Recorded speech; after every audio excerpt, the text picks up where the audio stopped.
No, that's who's to blame. Look, if he saw all of those, he clearly wouldn't have said that that's a clear and obvious error. It's a penalty, so... And listen, it was a really exaggerated dive by Ashley. Let's get it right. It was the worst dive ever. I mean, he's pulled his shirt and his legs have gone over. It's the worst dive ever. But Ashley Young is amazing at it.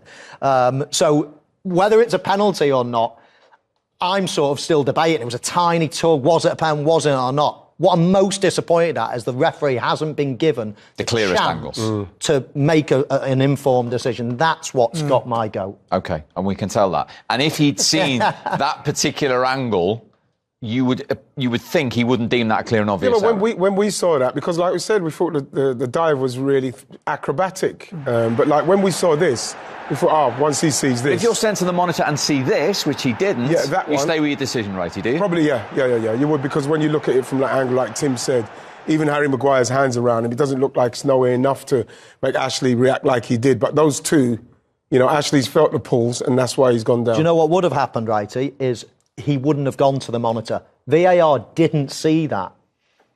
Yeah. And so VAR would have looked at it and thought, shirt pull, then, OK, if that's what you've thought, then they wouldn't have even sent How haven't they seen that when we've seen believe that? He just kept looking at the same angle. I'm like, please, show the next one, show the next one.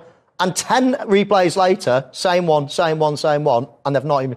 And then 30 seconds later, we've started watching the game again, and all of a sudden... This is what they said. They just kept showing this. He just kept watching this and watching it again and watching it again. It's like, yeah, I've seen it once. Now show me 2 or 3 different angles. Didn't show it at all. Wow. Is the referee not inclined to ask VAR, do you have another angle? Well, he should have another angle. Yeah, he should. Yeah, but then surely... but you say that... But he's trusting the VAR. Yeah, that's true. Because as a referee, you're in charge of that. You're going to show him every angle. Yeah. So he's got a great opportunity to make the right decision. I cannot believe that. If you're the referee looking at that side on, you're probably thinking, oh, yeah, he hasn't took... It is a dive. Because his legs go up and you can quite clearly see he's not touched his legs. So you're probably thinking, oh, I've probably made a mistake here. You're thinking...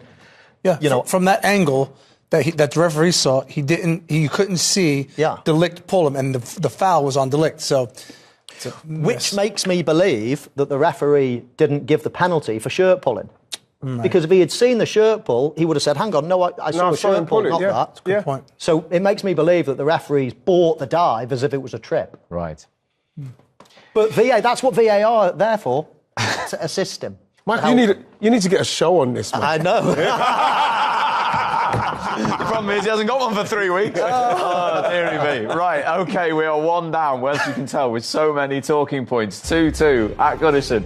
And who knows if Everton should have had a penalty after, of course, Brentford's thumping 4-0 win at Leicester to set the Premier League weekend off on Friday evening. 5-game goal rush to come, headlined by Arsenal's game against West Ham, the only unbeaten home record in the Premier League. Aston Villa, Chelsea later, and then the 2 games on Sunday, which of course finishes with Liverpool's trip to the Etihad to take on Manchester City. So in the end, it was a point apiece, which means that Everton stay a point ahead of Manchester United, 31 plays 30, and a reminder that Wolves, Ipswich and Southampton are all playing shortly in terms of the fight for survival. Liverpool play tomorrow. The big question is in goal rush, can Arsenal move up to 56 points, win again, and reduce that gap to 5 points? They both would have played 26 games before Liverpool kick off at the Etihad tomorrow. Well, we do need a break while we gather our thoughts and maybe calm down. But it was some second half and the last 20 minutes in particular from Manchester United. Bruno Fernandes first, and then that from Manuel Ugarte. In the end, got them a point from 2 down. Ruben, it was a crazy end to the game, a completely different second half to the first half that we saw. First of all, talk us through what you saw with that penalty decision right at the end. No, I think it's a soft touch. It was not from what I saw. I don't like to talk, especially when the game is finished in a few minutes, but I think it was a soft penalty. It was clear. Are you pleased with the point? If you start the game without the first half and losing 2-0, it's a good point. But we need to win 3 points and we need to play all the game.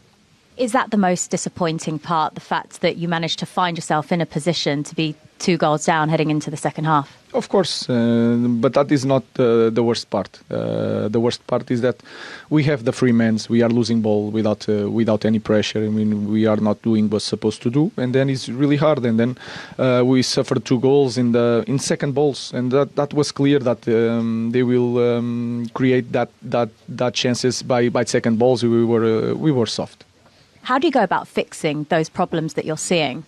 In training, you continue to do the same. That's why in the second half we didn't change nothing. We have to do the same thing, but in a good way. The 2 goals that were scored today both came from set pieces. Is scoring goals in the team still an issue for you? Yes, not just scoring goals, but also create a lot of chances. We have to improve on that. But last game also we had chances. This game also we struggle with scoring goals. Everyone can see that you so desperately want to make a success at Manchester United. Why haven't you been able to do that consistently so far with the results? I don't know. If I know, I will change it. We have to continue to think in the next game, and everything we do during the week, we have to use it in the game. And if we do that, we are near to win games like we did in the second half. If we don't, we are not going to win. How can you make this team better then between now and the end of the season? In this moment, we need to focus on day by day. We need to survive this season. That is clear, and then to think ahead. But we have so many problems, and then when you go to the game and we let the time pass, it's really hard. Of course, I don't want to say just the negative part. The second half was so much better, and you believe, and in the end, I think we were near to win this game also. Thanks, Ruben. Thank you. Well, 20 minutes to go. They were still 2-0 down. Then the Bruno Fernandes free kick gave them hope. Goalkeeper's point of view in terms of Jordan Pickford here, Tim? Well, I think there's a point in time right now where that ball is too close to the edge of the box.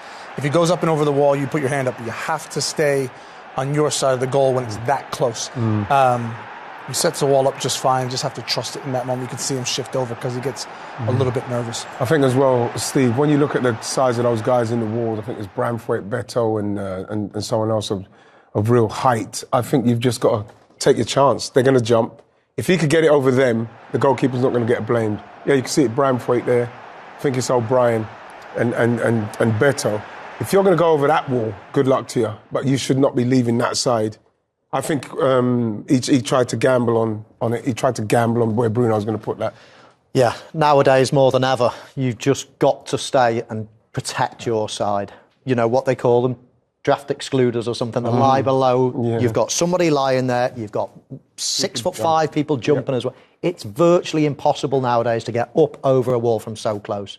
The one thing, I know Keepers Union is next to me, but the one thing you can't do is vacate that big area. It's a huge error from especially with Bruno. Bruno on that ball, he's going to take advantage of that. And 8 minutes later, Manuel Ugarte, who's obviously been bought as a holding midfield player, and that's his role. That's why it's only his 5th senior career goal, his first United one, but he took it well, didn't he? Well, the way he took it, you'd be surprised when somebody said he's only scored 5 goals in his career, because this was a lovely first touch. Anticipated it and kept it down. Yeah. Almost put a little bit of fade on it. Some people think he miskicked it slightly, but the way he's stretching for it's the only way you can hit it really, and it just fades away from Pickford. That's a beautiful goal. Yeah, it's lovely the way he took the control. Who's down there? I mean, somebody's just down on the haunches. He would have got to him if he wasn't sitting on the floor on the edge of the box. It was Branthwaite in the end. Was it? Just couldn't quite recover. But Everton just tailed off in that second half. Well, I think the energy of the first half. I think there's this myth in football that you're a pressing team. No team can press for 90 minutes. So they came out of the traps. They were right against it. United found it hard. But ultimately, if you can get through that, you can wear teams down because it's hard to press. Now, there might have been a point in time where you get some subs on and then put the energy back up. But ultimately, again, credit to United in the second half. But ultimately, he's had 7 Premier League games in charge and he lost one of them, David Moyes. It's still a good draw in the end at home. Obviously, being up 2-0, it's not. But at home against United, it is. And we just heard from Ruben Amorim, he just wants to go back to that training pitch and keep trying to improve and start the game like they ended it. Yeah, I mean, at half-time, I thought, well, do you, really? I mean, there's nothing really improving from anything at the moment. But that second half will breathe a little bit of life back into that Manchester United team. OK, Arsenal have to...